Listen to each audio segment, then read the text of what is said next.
We are reviewing the prerequisite skills that you will need to master to be successful in AP Calculus. In this video, it's time to review some trigonometry. You should be able to do these problems in your head, but of course I am going to write things out so you can see my thought process. Here is a set of special trig values that you should have memorized a long time ago. So if you don't know all of these values, go ahead and pause the video and study this chart for a while right now. For example, off the top of your head, you should know that the sine of pi over 6 is 1/2. When you look at problem A, you should be thinking, well, the reference angle here is pi over 3. So what is the sine of pi over 3? That's right on the chart I was just showing you. So you should know that the sine of pi over 3 is radical 3 over 2. So the sine of 2 pi over 3 will also involve radical 3 over 2, except maybe it's negative. How do we know if it's negative? It just depends on the quadrant. Remember that sine is a y value on the unit circle. When I look at pi over 3, I think to myself, over here on the left, this is pi, but I can think of it as 3 pi over 3. So that means 2 pi over 3 will be before that. So 2 pi over 3 is here in the second quadrant where y values are positive. So the sine of 2 pi over 3 will be positive radical 3 over 2. Cosine of 11 pi over 6. Well, the reference angle is pi over 6. This is something that you should have memorized. What is the cosine of pi over 6? Well, we know that the cosine of pi over 6 is radical 3 over 2. So that means the answer will involve radical 3 over 2, except maybe it should be negative. It depends on the quadrant. So in my mind, I think to myself, over here on the left, this is pi. Well, since the reference angle is pi over 6, I can think of this as 6 pi over 6, which makes this 12 pi over 6 instead of 2 pi. Looking at it this way, I see that 11 pi over 6 will be right before 12 pi over 6. So it's in the fourth quadrant. Cosine is an x value. X values are positive in the fourth quadrant. So the answer will be positive radical 3 over 2. When I look at the tangent of 3 pi over 4, I see that the reference angle is pi over 4. So what is the tangent of pi over 4? We know the tangent of pi over 4 is 1. So that means the answer is either going to be 1 or maybe it's negative 1. It depends on the quadrant. What quadrant is this in? Well, over here on the left, I can think of pi as 4 pi over 4. So that means 3 pi over 4 is going to be just before this. We're in the second quadrant. Furthermore, I know that tangent is positive in these two quadrants, and tangent is negative in these two quadrants. All right, so tangent is positive here and here, and tangent is negative here and here. So in the second quadrant, tangent is negative, so the answer is negative 1. All of this should be happening very quickly in your head. Arctangent of radical 3. Sometimes this is written as tangent with a little negative 1 superscript of square root of 3, and we would read this inverse tangent. These are the same thing. Either way, this is the inverse of regular tangent. So you should be thinking to yourself, the tangent of what is equal to radical 3, and that will be the answer. So if you know your values, the tangent of pi over 3 is radical 3. So you know that's going to be the answer. All right, one thing to keep in mind before we do any other problems, arctangent, arcsine, arccosine, they have restrictions. So in order for these to be functions, they have restricted arcsine to the right side of the unit circle between negative pi over 2 and positive pi over 2. They've restricted inverse cosine to the top half of the unit circle between 0 and pi. And inverse tangent is restricted to the right side of the unit circle, just like inverse sine, between negative pi over 2 and positive pi over 2. Only, of course, inverse tangent is not defined right at pi over 2 or right at negative pi over 2. But you don't really need to worry about that right now. To figure out what secant of something is, we start with a simpler question. We know that secant is the reciprocal of cosine. So let's just ignore this for a minute and ask ourselves, what is the cosine of 5 pi over 6? So whatever we get, we can just do the reciprocal later. So cosine of 5 pi over 6, the reference angle is pi over 6. So what's the cosine of pi over 6? Hopefully you know that is radical 3 over 2. It's right off of that chart. Cosine of pi over 6 is radical 3 over 2. But maybe it's negative radical 3 over 2. It depends on the quadrant. Where is 5 pi over 6? Well, over here on the left, pi can be thought of as 6 pi over 6. So 5 pi over 6 is going to be just short of that. So we're in the second quadrant. Cosine is an x value. X values are negative in the second quadrant. So we have negative radical 3 over 2. Well, that's cosine. So we really wanted secant. And don't worry, I haven't forgotten about the fact that this is squared.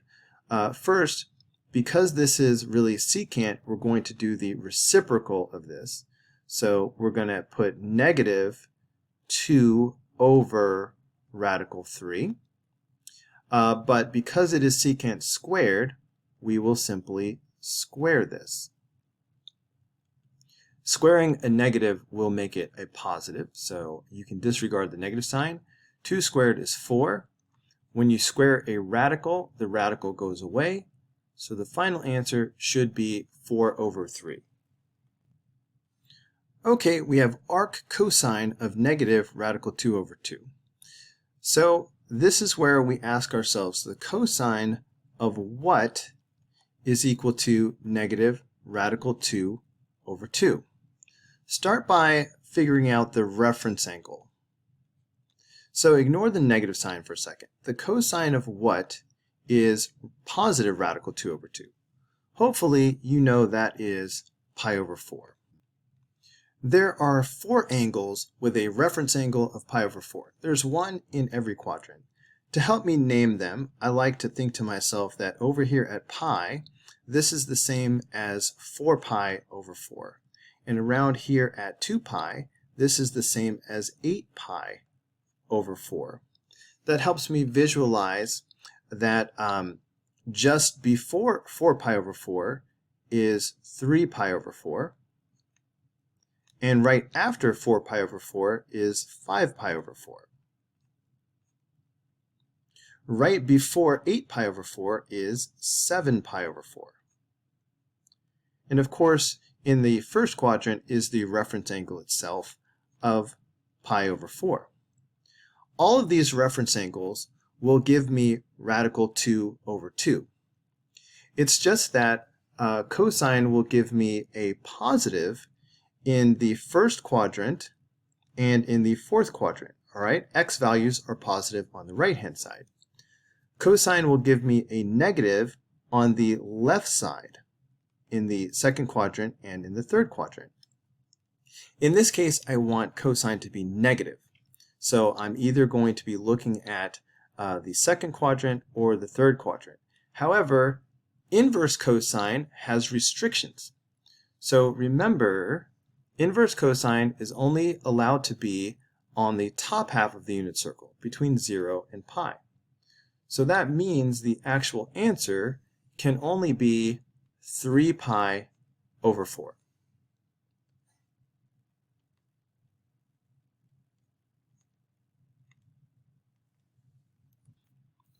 For part 2, we are solving some trig equations like sine x equals radical 3 over 2. To solve this equation, we have to answer the question, the sine of what is equal to radical 3 over 2? But this is the same question we were asking ourselves when we were evaluating arcsine of radical 3 over 2. We would say the sine of what is equal to radical 3 over 2. So is arcsine the same thing as solving an equation like this? Not quite. The reason is because arcsine and arccosine and arctangent have restrictions. Because of the restrictions, inverse sine, inverse cosine, and inverse tangent will only have one solution. You will never have two solutions. But when you're just solving an equation, you can have more than one solution. Keep in mind that we are restricting our solutions to the interval from 0 to 2 pi. So we won't have infinitely many solutions, but we will have more than one. First, ask yourself, what is the reference angle? The sine of what reference angle will give you radical 3 over 2? Hopefully you know this off the top of your head, but the sine of pi over 3 is radical 3 over 2. So the reference angle is pi over 3. But remember, there are 4 angles that have a reference angle of pi over 3. There's one in every quadrant. In the first quadrant, we have pi over 3 itself. In the second quadrant, it's 2 pi over 3. Pi would be 3 pi over 3, so then we have 4 pi over 3, and 5 pi over 3. The sine of any of these will give me some kind of radical 3 over 2. It's just that we will get a positive value in the first quadrant and the second quadrant, because sine is a y value, and y values are positive up here. Y values are negative down here in these two quadrants. In this particular case, we want a positive radical 3 over 2. So we will have these two solutions in the first quadrant and the second quadrant. So we write x equals pi over 3 or 2 pi over 3. Cosine of what angle is equal to -1? There won't be a reference angle this time because this is going to involve what we call a quadrantal angle, an angle which lands right on the x-axis or the y-axis. Remember that cosine is the x value on the unit circle, and right here on the far right we have 1, 0. This is the unit circle. The radius is 1 in every direction, so this is 1, 0. This is 0, 1, this is -1, 0, and this is 0, -1. So where is the x value equal to -1? Only right here at pi. So we have x is equal to pi. So next we have the secant of what is equal to -2. Let's rewrite this using cosine. We know that cosine is the reciprocal of secant. So we can just take the reciprocal of both sides. So this equation will become the cosine of x is equal to -1/2. This equation will have the same solution as the original equation. So now we can talk about reference angles. What is the reference angle? Ignore the negative sign for a moment. Cosine of what angle is equal to +1/2? Well, hopefully you know that is pi over 3. Let's take a peek at that chart one more time.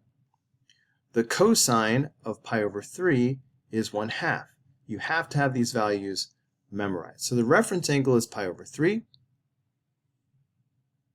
But there are 4 angles that have a reference angle of pi over 3.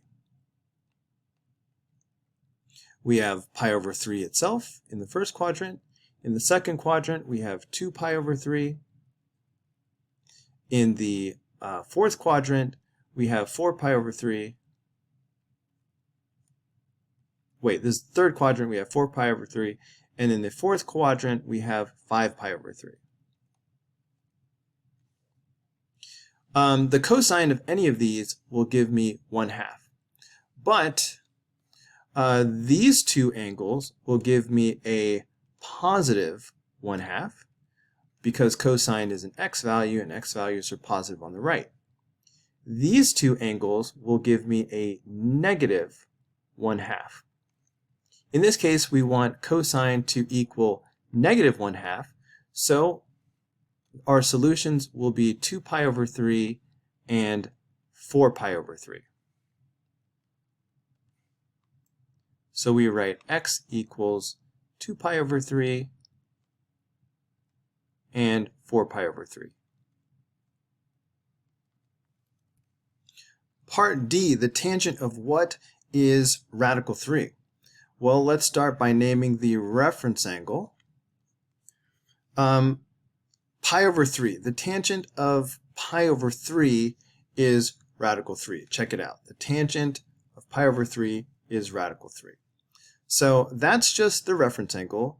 We know that there are 4 angles that have a reference angle of pi over 3, as we've seen a few times in this video already. So again, we have pi over 3 and 2 pi over 3 and 4 pi over 3 and 5 pi over 3.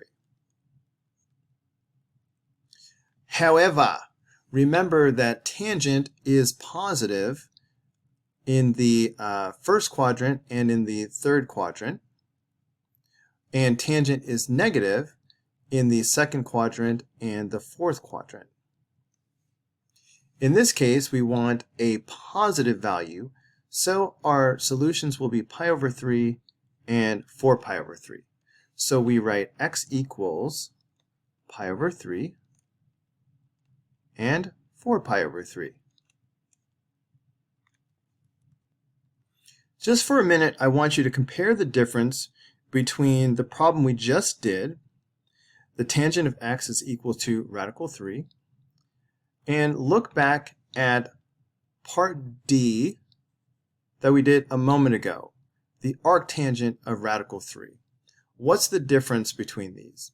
So remember, in either case, we asked ourselves the tangent of what is equal to radical 3. But the difference between arctangent of radical 3 and the tangent of x equals radical 3 is that arctangent has restrictions. You can only have one solution for arctangent. But solving the equation tangent of x equals radical 3, you're allowed to have more than one solution. So we came up with 2 solutions.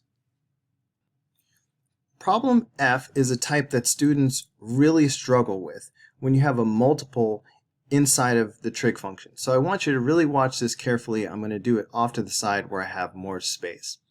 We're going to start by solving for 3x, and then we'll get the x by itself, and I'll show you how. Start by subtracting 1 from both sides. So we have 2 sine 3x is equal to negative 1. Divide both sides by 2. So that gives us the sine of 3x is equal to negative 1/2. So if this were just sine x, we would start asking ourselves, okay, what is the reference angle? Maybe I'll do this down here. What is the reference angle? Ignoring the negative sign for a second, the sine of what is 1/2? Hopefully you have memorized that is pi over 6. So the reference angle is pi over 6. But there are 4 angles that have a reference angle of pi over 6. We have pi over 6 itself, but then in the second quadrant, this is going to be 5 pi over 6. By the way, I'm thinking of that because pi is 6 pi over 6, and 2 pi is 12 pi over 6. So that's helping me to name these.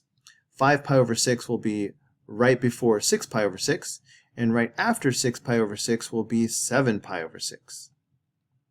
And then right before 12 pi over 6 will be 11 pi over 6. Any of these four angles will give me 1/2, but we want negative 1/2. Sine is negative in the lower quadrants, so the solutions are 7 pi over 6 and 11 pi over 6. But be careful, so far we have just solved for 3x. So we have 3x is equal to 7 pi over 6 and 11 pi over 6. Okay, pay attention because this is where it gets a little bit weird. So far we have solved for 3x and we came up with two solutions, but I'm going to try to convince you of why we actually need more solutions than this. First of all, this is infinite, so we could have come up with infinitely many solutions to this equation. So why did we stop at 2? Well, we thought we were stopping because we had to restrict our solutions to between 0 and 2 pi. So we already are up to 11 pi over 6. There are no more solutions that are less than 2 pi. But here's the thing, we haven't solved for x yet. This is 3x. Our solutions for x have to be less than 2 pi. Our solutions for 3x can be bigger than that because our next step will be to divide everything by 3. Dividing by 3 makes everything smaller, so we can actually have solutions that are bigger than 2 pi, and then once we divide by 3, they will be smaller than 2 pi again, so everything is okay. As a shortcut, you can just know that if you have a 3x, then you will go 3 times around the unit circle and you will have 3 times as many solutions. So instead of 2 solutions, we're going to end up with 6. If this was a 2x, we would go twice around the unit circle and we will have twice as many solutions. So if this were 2x, we would have 4 solutions. So how will we get these 4 other solutions? Of course, by adding 2 pi. Adding 2 pi takes you all the way around the unit circle and back to the same position. Of course, we need like denominators. So adding 2 pi is the same thing as adding 12 pi over 6. 7 pi over 6 plus 12 pi over 6 is 19 pi over 6. 11 pi over 6 plus 12 pi over 6 is 23 pi over 6.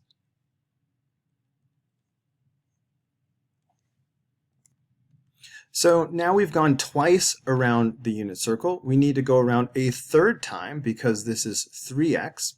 So we're going to add another 12 pi over 6 to each of these.